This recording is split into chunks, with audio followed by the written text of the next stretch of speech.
In the Age of Empires and Heroic Defiance, the story of the Ionian Revolt ignited a spark in the heart of Darius, the mighty ruler of the Persian Empire. It was a rebellion that threatened the very integrity of his realm, and Darius was resolute in his vow to punish those who dared to defy him. Foremost among his targets were the Athenians, who he believed should not go unpunished for their role in the revolt. But there was more to Darius's ambitions than retribution. He saw in this uprising an opportunity to expand his empire into the complex and divided world of ancient Greece. In the year 492 BC, a preliminary expedition led by Mardonius marked the first step in securing the lands leading to Greece. Thrace was reclaimed, and Macedon was coerced into becoming a client kingdom of Persia. Darius's gaze was fixed firmly on the Greek city-states, and he was determined to bring them under his dominion. Darius dispatched emissaries in 491 BC to all the Greek city-states, bearing a request for a symbolic gesture of submission, a gift of earth and water. Having witnessed a display of Darius's immense power in the previous year, many Greek cities reluctantly acquiesced to his demand. However, the response in Athens was starkly different. The Persian ambassadors were put on trial and subsequently cast into a pit to meet their fate. In Sparta, a similar fate awaited the emissaries as they were unceremoniously thrown down a well. These actions thrust not only Athens but also Sparta into the looming conflict with Persia. To mitigate the Persian king's wrath, 2 Spartans voluntarily offered themselves for execution in Susa as atonement for the death of the Persian heralds. It was a somber gesture, but one that held little sway over the inexorable march of history.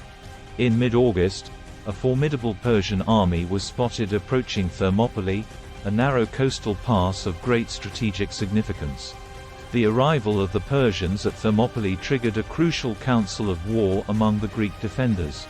Some Peloponnesian leaders advocated a tactical withdrawal to the Isthmus of Corinth, where they could effectively block the passage to the Peloponnesus. However, this suggestion did not sit well with the Phocians and Locrians, whose territories were in close proximity. They vehemently opposed such a retreat and advised defending Thermopylae while urgently calling for reinforcements. Amidst the clamor and uncertainty, it was Leonidas, the valiant king of Sparta, who would ultimately decide their course of action. With unwavering resolve, Leonidas quelled the rising panic and rallied his fellow Greeks to stand their ground at Thermopylae. As Plutarch recounted, when a soldier complained about the relentless volley of Persian arrows, obscuring the sun, Leonidas replied with stoic determination, "Won't it be nice, then, if we shall have shade in which to fight them?" True to his word, Leonidas led his army to the iron gates of Thermopylae, ready to confront the formidable Persian host and defend their homeland. The sun-drenched fields of Thermopylae bore witness to a fateful clash on the 5th day of the Persian arrival and the first day of battle. King Xerxes of Persia had made the momentous decision to engage the Greek defenders.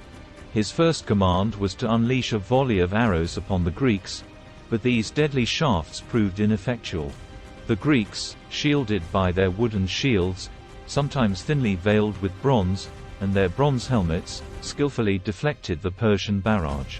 Undeterred, Xerxes then ordered a contingent of Medes and Scythians to capture the Greek defenders and present them before him. The Persians, undaunted, launched a frontal assault, their forces advancing in relentless waves upon the Greek position. The Greeks, resolute and unyielding, stood their ground in front of the Phocian wall, the narrowest point of the pass. Their tactics were shrouded in mystery, but it is believed they adopted the standard Greek phalanx formation, a formidable wall of shields with spear points protruding from the sides. In this formation, the Greeks were a formidable force, their overlapping shields creating an impenetrable barrier. The Persians, with their weaker shields, shorter weapons, and swords, found it nearly impossible to engage the Greek hoplites effectively. Herodotus offered a glimpse into the tactics employed. Units from each city remained cohesive, and troops were rotated in and out of battle to stave off exhaustion. These measures hinted at the Greeks' numerical superiority, allowing them to hold the pass effectively.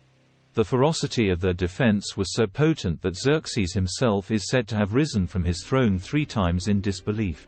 Ctesias, recounting the epic battle, noted that the first Persian wave was cut to ribbons, while the Spartans suffered minimal losses, with only 2 or 3 of their warriors falling in return.